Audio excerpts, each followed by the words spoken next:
Hey, welcome back to Gold's Garage. So this is a continuation of our 400 Pontiac video, and we're back to Joe Fernandez Pontiac. We got two of them on the go at the same time, and we had a question. The previous video, we got the camshaft in. We showed taking all the measurements. The crankshafts in. I got the pistons all mic'd up. So it was a question: can you show degreeing of the camshaft? So we're going to do that with this video, how you degree the camshaft, how you set up to degree the camshaft, everything to do with it. We're going to get a little housekeeping out of the way first. It won't take very long.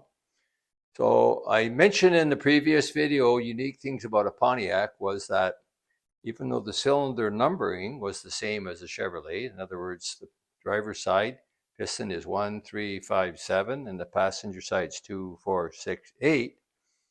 Number one cylinder, this is number one cylinder, was not the front cylinder in the engine.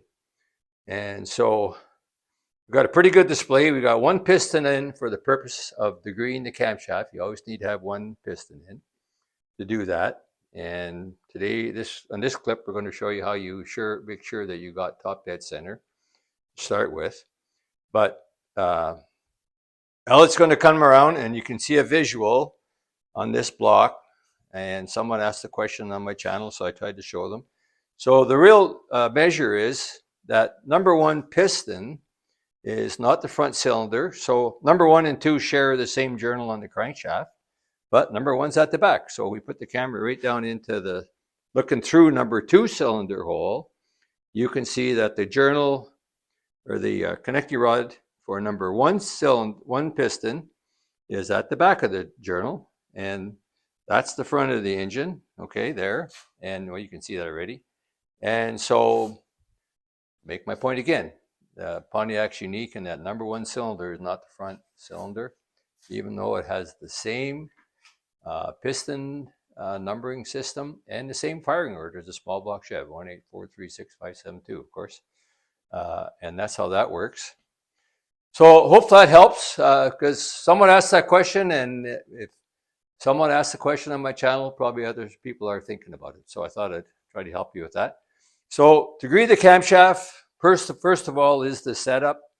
So what we've done today is on Joe's engine, he had basically his old engine is a donor engine now. So we had to take the timing chaining gear off his old engine and install it on his new engine. So we had to take the front cover apart and stuff like that today to do that. So we're going to check the degrees of the camshaft. And so the first thing you have to do, everything to do with camshaft degreeing is based on where top dead center of number 1 piston is. So the first thing you have to know is that you got number 1 piston at top dead center for a reference. Otherwise, none of your other measurements are going to be correct. So you start off by doing that by locating top dead center. So here's my degree wheel. Don't laugh, it's just a little sissy one. I know some of the new ones are a lot bigger and fancier and more expensive. Probably older than most people watching this video because I bought it in 1969. But it has all 360 degrees in it and it still serves me well. I've degreed many camshafts with it. So in order to determine top dead center, what we do is we put a positive stop on top of the number 1 cylinder. We got a bolt going down there that the piston's going to hit when we come up. So I'm going to have to turn my back to you for a second. And we turn the crankshaft until we have stopped on one side, and we turn it back till it stops on the other side. When the number of degrees, basically split the difference, when the number of degrees on one and the other is the same, then we got top dead center. So I've set up our little rigging here, and degreeing a camshaft doesn't take long. Setting up the degree a camshaft does. So Alex is going to try and show this. So I'm just going to rotate the crankshaft around until the number 1 piston hits the positive stop. And we're going to look and see where that happens. Now we just go nice and easy on it. Don't need to force it. So that's 25 degrees before top dead center. You can see my marker. You can put this marker anywhere. That's my 0 start. And so that's at 25 degrees. Now we turn it the other way until it comes around on the other side. And it's 25 degrees as well. So we know that it's 25 degrees from either side. So when I go back to where I show TDC, it's TDC.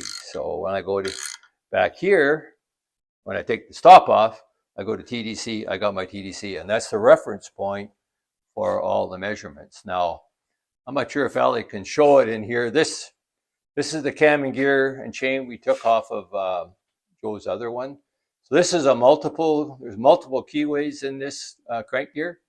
So you can actually have this thing plus or minus 2, 4, 6, or 8 degrees using whatever keyways you want. And it's a very good way.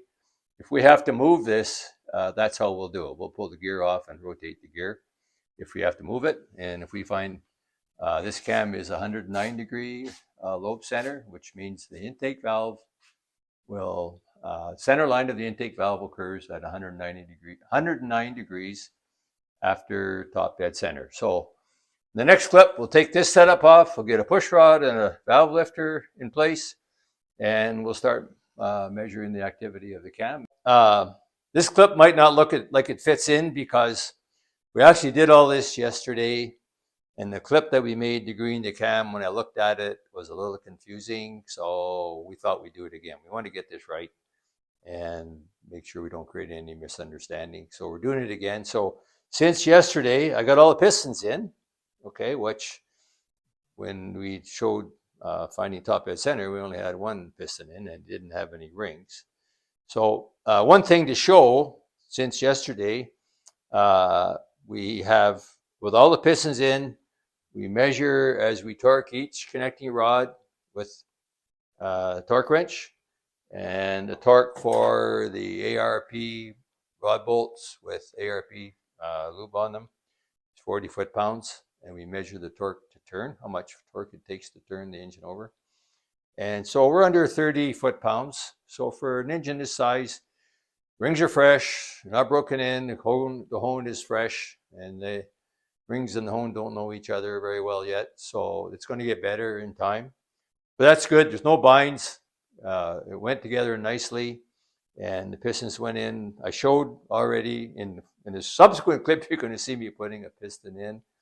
Once again, we're coming back and fixing this clip today. So so the next thing is, if you buy a cam, look at your cam specs. So one of the ways to make sure you got the cam that you think you have is look at the specs. So the specs on the lobe lift for the intake valve of this Summit 2802 cam are 311,000. So you start at 0, and we're going to roll it right over and make sure that we get the 311,000, so we got our money's worth, right? Oh, I got to come back because it's already moving. There we go. Okay, I got to zero the dial indicator again. It's a little bit too close. I was up the ramp of the lobe already. There we go. That's okay. So we're going to roll it over, and we're going to measure it. So there is 100 thousandths. There's 200 thousandths. There's 300 thousandths, and 11 thousandths, 311 thousandths, just like they specified. So now you don't, I guess you could, you don't have to do that on every lobe. At least you're pretty sure if you do one intake and one exhaust lobe, at least you're pretty sure you got the cam that you think you have. So the next step is degreeing the cam. So here's the thinking on it. We already know we got top dead center under degree wheel. I showed that in the previous clip. So the specification for this cam says that the center line of the intake lobe, a number one cylinder, occurs at 109 degrees after top dead center. So there's 90, there's approximately 109. So we're going to take a reading at 50 thou off that number before the lobe top maximum lift is, 50 thou after, and we're going to add them together and divide by 2, and that'll tell us where the center line is. So here's the process for that. As we're coming up, we'll first of all find where we get the maximum lift on the dial indicator again. So let's watch it closely.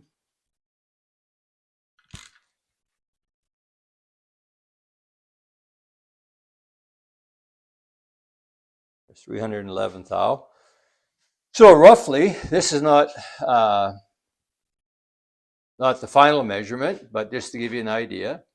So there's 90, there's 100, and that shows 105 degrees right now. So we're probably, it can go further than that. There we go. But anyway, that doesn't matter. So now we're going to back off. So right now, the dial indicator is right there. We're going to back off 100 thou, come at it again, and at 50 thousandths, we're going to take a measurement, go past top dead center, measure it again at 50 thou after, and do the calculation. So let's back her off. Zero it now. Back off 100 thousandths.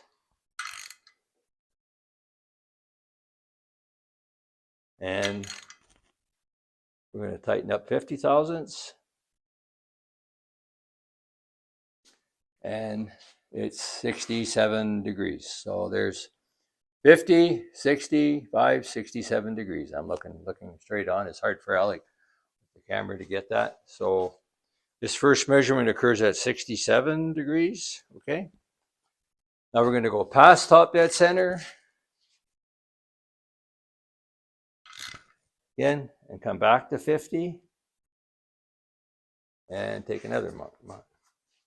So that's 100, and there's 90. So 45 is 135, 145, sorry, 135, 145, 152 degrees. So 67, 152. So 67, 152, 9, 65 is 11, 219 divided by 2 equals 109.5 degrees. So the specification is 109 degrees, so we're off by half a degree. So we'll take that any day. So the minimum that you can move the cam is 2 degrees, and that's, for purposes of measuring, is just fine. So we're happy with that. The cam is degreed. We'll take this setup down and we'll go on to the next step. Before I forget, please like and subscribe. We're trying to show as much detail of this Pontiac build as we can. So in this video, we've already found top dead center. That all setup is on there. We took back off, degreed the camshaft in. It's based on the first cut measurement. It's off a half a degree. We're good with that. And that detail's there. So next we got the camshafts in. The cam is degreed. The crankshaft's already done, of course. Off camera, I measured all the clearances, and we will show a screenshot of all the dimensions, the measurements, and clearances. So our connecting rods are at the 2.5 to 3 thou clearance, which is fine, and that's all been checked out. And so we're going to install number 1 piston today, but I'm going to show you putting the rings on another piston because I already got the rings on that. So we're kind of jumping around to show you as much stuff as we can. So one of the things you have to check is to make sure your ring end gaps are correct. So we're going to show that. So what I typically do is, as I check the ring end gaps, I leave the rings in the cylinder they're going to end up operating in. So when I assemble them on the piston, I don't need to go looking for them. They're already there and they're already gapped. So this ring is installed. So one of the things you have to do when you install the ring, the top compression ring is already in. The second compression ring is here. So when I take this ring out, it goes on the piston first. The top goes on it second. So there's no confusion there. So just square that ring to make sure it's nice and square before you measure the end gap. You can use a piston, or you can actually buy a custom tool to do that, but a piston works just fine. Then you look up your ring gap that you need. So typically it's around 4 to 5 thou per inch of piston diameter. And so this is a little over 4-inch bore. So 16, 17, 18 thou, something like that. The issue with ring gaps is having not enough is a lot worse than having too much. Having too much, you might get a little bit of blow by. It'll be so insignificant, you probably won't notice it.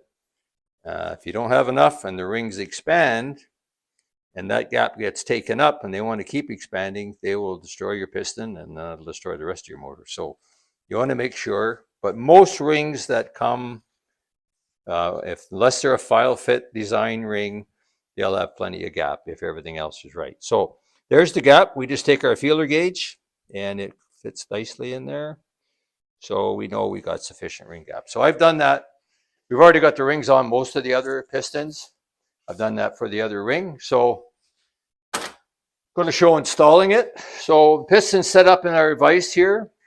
So what I do is, we'll show you with, not very, hopefully it's clear enough. So I know the piston, the front of the piston, this is number 1 piston. So it's on the passenger or the driver's side bank.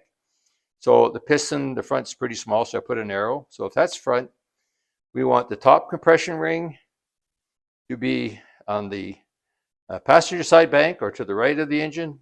The second to be on the driver's side. And then the oil rail can be anywhere in this space between here. And then one of the oil spacers has to go here, and one of them goes about here. Now that's not critical. The main thing you want to make sure is you never have your rings, your compression number 1 and 2 lined up, or any other rings lined up, because you will either have oil going one way or compression going the other way. So you want to get that right. So the oil rail, there's a rail, it points up or down. So you want to make sure that little guy points up when you install it. It goes on pretty easy. It just fits like so. And one of the things about it is you have to make sure that the gaps come together. They don't overlap or jump overlap, or you'll have serious trouble. And then the other thing I do, we're down to the last 2 pistons, but when I started, I had these rings all set out, all 8 sets. So as you're going, you can see, you can keep track of all the rings that you're using. So I'm down to 1 piston after this, and I got enough rings for 1 piston. That way you don't get messed up. So then I want to get the bottom expander somewhere in this range. It's not critical, but you got to put it somewhere, right? So you might as well put it where the manufacturer tells you to put it, and that usually works out best. There's 1 oil rail in place. The next one goes in here or so. Okay. Then we make sure it rotates nice. The gaps are lined up. We check over here that the oil rail, we already know that points up. And so now I need to get the ring. I'll just grab it while Alex stays there. I'm just grabbing the ring out of the cylinder that it came from. The next thing is making sure you get your bottom ring where the bottom goes and the top where the top goes. Now these are, the top ring is a moly ring, moly filled ring. So it's got a chrome surface. I'll show you that in a minute. This is the cast ring, so it's all black. And the next thing is, if you're sure you got the right ring, have you got it on the right way around? So looking very closely, it's very subtle, that little wee dot, pretty easy to miss, tells you the dot always goes to the top. The dot doesn't mean it's the top ring, it means it goes to the top. So some guys do this with their fingers. I use an expander, and this, hopefully this one will go well. So if you push a little bit from this side while you're doing it, your expander will likely stay engaged better. And we just slide that over there, and we get it on the space. There we go. We got that guy in. So number 2 goes to the passenger side, and I'm going to go grab the other ring. We just showed you checking the gap of it a minute ago. Same thing with the top ring. Now some rings don't have a dot, and the ones that don't have a dot, will the section of the ring will be square. If it's got a dot, it'll have a little chamfer. If you can see the little chamfer there. So that is one way, is to wedge oil down or wedge compression in or whatever. There's an engineering reason behind everything. But as long as that dot faces up, you are good to go. So you get your little expander going again. These are very inexpensive tools, and they work pretty well. Keep a little bit of tension this side, find the ring gap, and we're in. And we rotate it around. So the space for top ring goes to the passenger side. The space for the second ring goes to the driver's side. The gap on the rail is on this side. The top and bottom spacers are here and here, and we're good to go. Once again, that's not critical. You don't have to have it exactly like that, but once again, you got to put it somewhere, right? You might as well put it in the right place. So this piston is ready to be installed, and the next clip, we're going to install it. We're going to put number 1 piston in, and the check always when you have the arrow for number one facing the front of the engine, the chamfer on the connecting rod has to face the cheek of the crankshaft, and once again it's a Pontiac, so number one cylinder doesn't go to the front side of the crankshaft, it goes to the back side. So I've already made a point of that in a previous clip of this video. So it would be nice if I had one of these for this size. I've got quite a few of them. These are a beautiful tool because you just sit your piston in there as long as you've got the rings captured and tap it in and you're good to go. This is a universal one. This one actually works pretty good. It's an expandable one. There's various styles of universal ones. It's a little bit tricky. You have to be sure when you capture your rings that you've got them all properly lined up so that they fit in the grooves. And when we put a little bit of assembly lube on the bottom of the rod bearing. And if we had bolts sticking out, we would use the little hoses to protect it, but this style of rod doesn't have that. Make sure you got the right orientation, and we sit it in the block. Make sure the crankshaft journal is at 180 degrees away. You want to be facing the opposite way so you got lots of room before you're going to catch up to it and when you install it. And sit your piston. I've cleaned the cylinder already, double cleaned to make sure it's good and clean, and oiled the cylinder. You oil the piston ring as well. You can see you got oil on there, and make sure it's all nice and slippery. And you get your piston started in the bore. There it goes. We've already checked the clearance of all these pistons already. So the next thing is got to get all that nice and square. Like that. Okay, then we need to tighten up. And with the universal tool, the tricky part is if you tighten it too much, it's hard to drive the piston in. If you don't tighten enough, a ring will pop out on you and you're going to have to start over, and that's not fun. So let's hope that I got that right. Double check to make sure I got it good and square, and tap her down, see what happens. Hey, it went pretty good. That one's in. So now we just got to make sure we made up the connecting rod with the place on the crankshaft as we go down.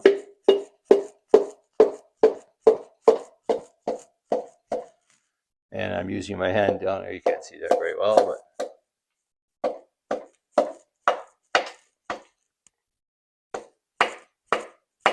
that's a nice sound when you feel that you got it. You're at the bottom, right? So then we have to turn the engine over in order to put the connecting rod on. And we will do that quickly. There it is. It's ready to go. So we put the cap on. A little bit more, whoop, drop the bolt. A little bit more lube in there. Assembly lube on the rod, on the bolt. Then double check, make sure your chamfer is against the cheek of the crankshaft and the flat side of the rod isn't. And the other check is tang to tang. If you got the flat part of the bearing against the flat part and the tang part against the tang part, then you got it right. Stick that on there. Push it together. Just give it a little gentle tap to make sure it's together. Tap's good on the bottom. So I'm just going to stick these bolts in fast and snug them up. And then take them back out. And we have to put, it's an ARP bolt. So we got to put some ARP lube on there. And it is right here. ARP lube. So we're going to put that on. So we take the bolts back out again. Once they've been set in, one at a time. Already cleaned these threads before this. So there's the ARP lube. Use your ARP 8740s. These are the kind of the basic, the standard ARP. There's a 2 or 3 more strengths. One is 2000. And the torque spec, I've looked it up. Always look up your torque specs. Make sure that you're following manufacturer's specifications, and you won't go wrong. So we'll tighten that guy down. And next thing is, now this is just a nut runner. It doesn't put more than about 20 foot-pounds of torque, so I'm not going to hurt anything with it. Now we connect our torque wrench and set it to the 40 foot-pounds. It's already there.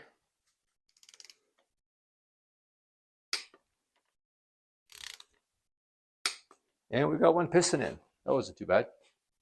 So we started off, we degreed the cam, we found top dead center, we put a piston in, we checked clearances, etc.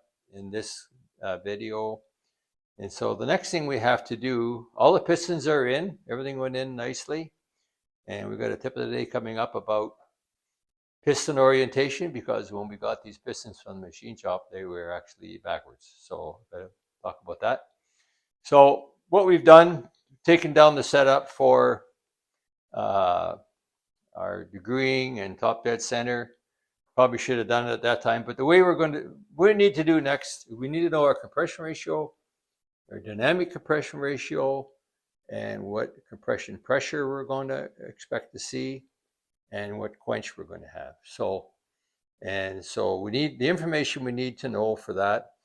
We need to know the deck height, which is how far the piston is from the deck of the block. That's this setup. We're going to show you that. We need to know combustion chamber volume. We're going to tell you how we do that. The head gasket thickness. We have gaskets. We have to see whether they're going to work out for us. And the piston volume. We know that. So the volume of these pistons, valve reliefs, is 6.9 cc's. And so we're going to gather all the information up. We're going to show you how we do a few of those things. And in a future video, we'll give you the results, because we don't have all the results right now. We've got to do some math on it. So let's look at getting the deck height first of all. So I've showed this in other videos before. So if you got 0, first we have to find top dead center. And in a previous clip of this video, we used the degree wheel to do it. But this is close enough for this purpose. So if you watch the dial, that looks like that's 0 within 1,007. So back to that. And I've already got the dial indicator 0 there. Okay. So if that's 0, and we take the dial indicator off and put it on the deck,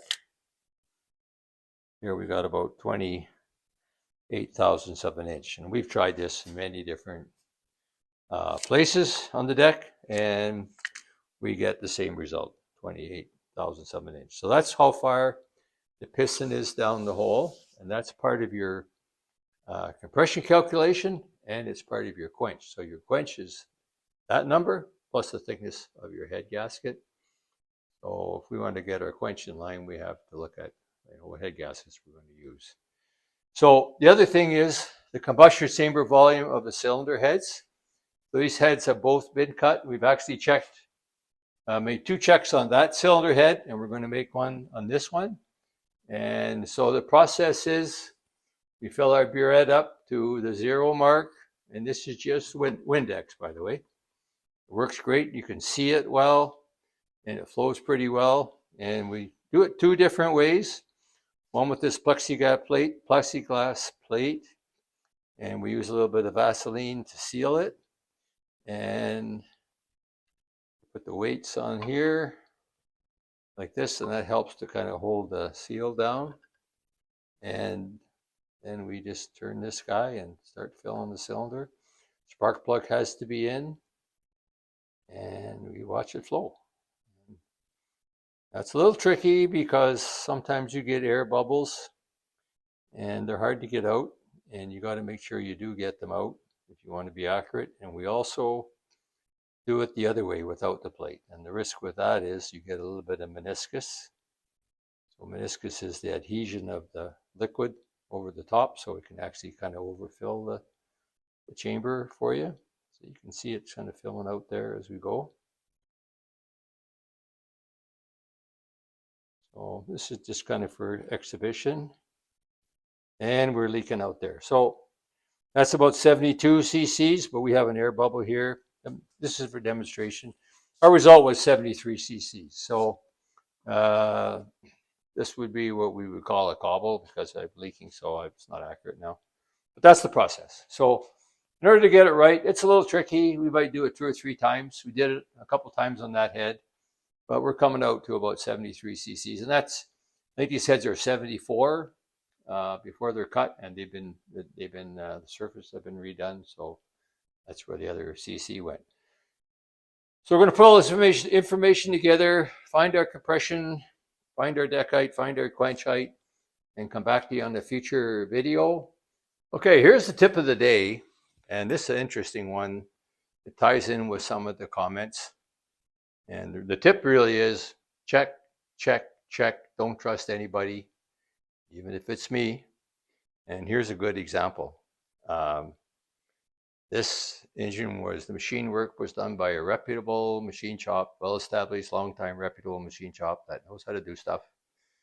And one of the other comments I made, in fact, part of this video, is the confusion about Pontiacs, where number 1 cylinder is not at the front of the engine, it's number 2 cylinders at the front of the engine. So the rods were installed at a machine shop. Joe bought these Eagle rods, and he bought these pistons from Mike, actually. So when the rod, normally if you just pick this piston and install it, it says front on the top of the piston. So it says number 2 piston right there. They stamped right on it. Okay, that's number 2 cylinder. So if you install it that way, with the arrow to the front, the radius that should be facing the front, because it's the front cylinder in the engine, the radius should be facing the radius of the crankshaft, but it's not. That's the flat side, and there's your radius there. So if you install it the way they have it assembled, with the arrow pointing to the front, that radius would not be in the right place, and basically your connector rod would be backwards. The piston would be okay, but your connector rod would be backwards. Check, check, check. There's a good tip, because I take my own advice. I check, check, check, and that's how we found this. Thanks for watching.